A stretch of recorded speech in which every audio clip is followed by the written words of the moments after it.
I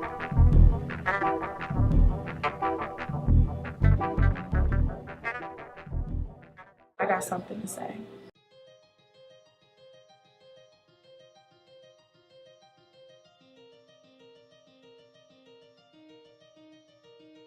Well, it's funny. I've been doing poetry since I was about 9 years old.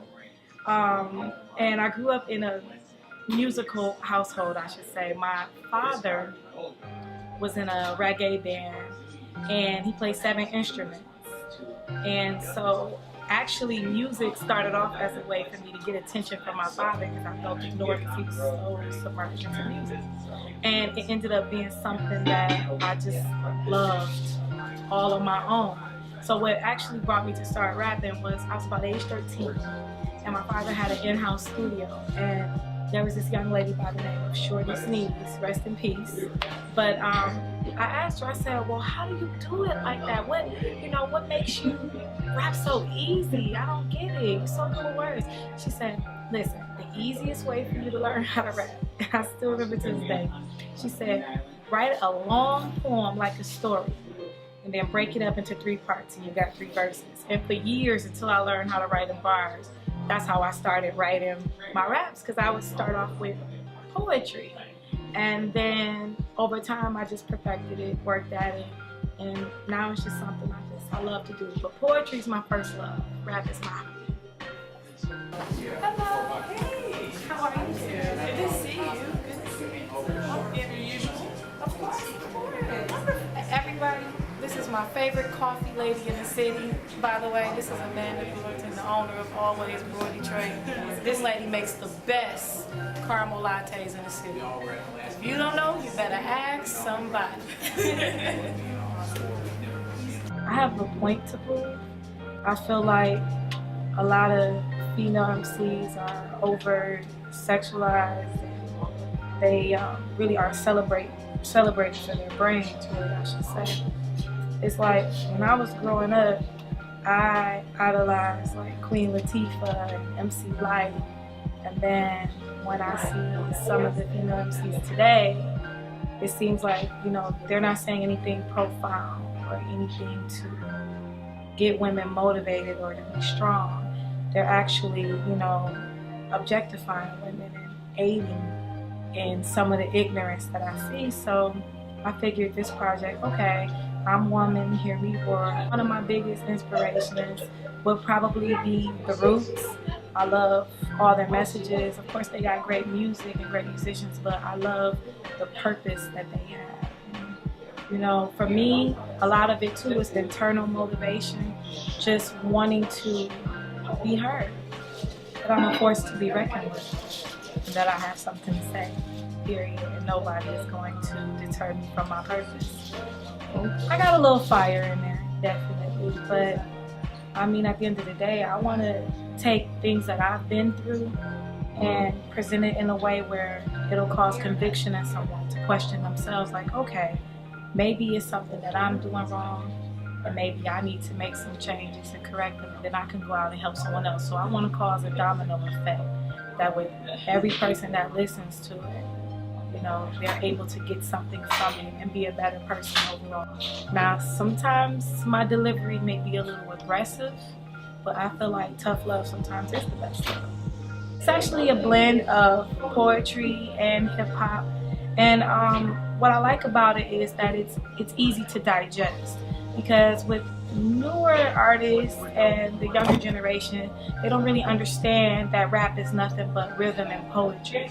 So I want to have a new school approach to the poetry, to where people who wouldn't normally like poetry would enjoy it. I make sure that it's to beats, that it has a certain groove to it, that way you can ride to it and enjoy it just like any other song.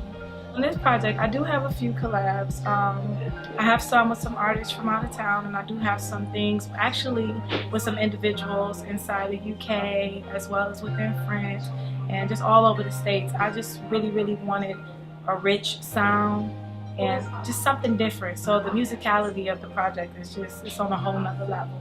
One thing I definitely want to get out there is that, at the end of the day, my purpose is not to be this like celebrity or like the hottest MC in the streets. That's not what I'm looking for.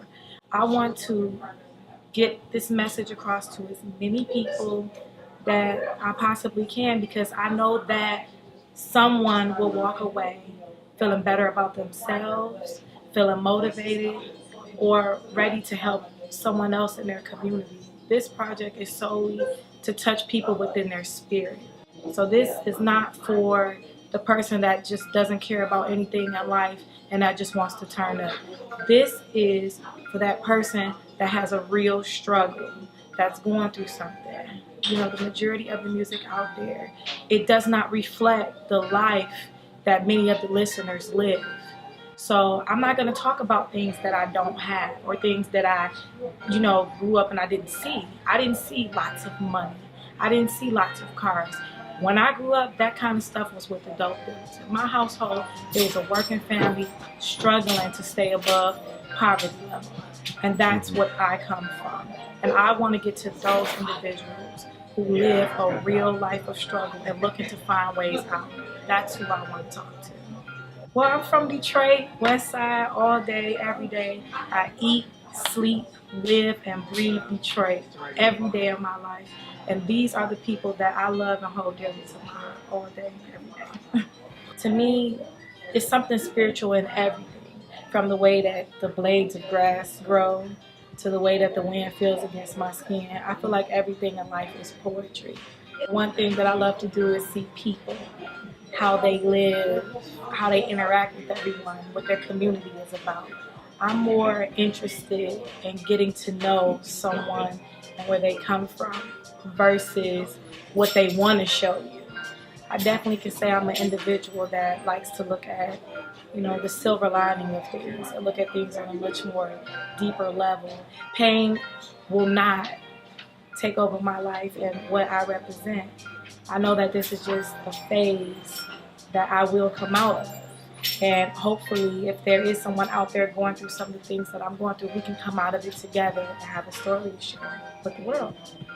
I am a proud mother of 3, and I can say one thing that I learned about motherhood is that life is definitely real and it's not a game in any way, shape, or form. And when I see the images that are projected in the world out to, these children, the music, everything that is in regards to media and propaganda, I'm seeing that these are messages that I don't want put down into my children's spirit.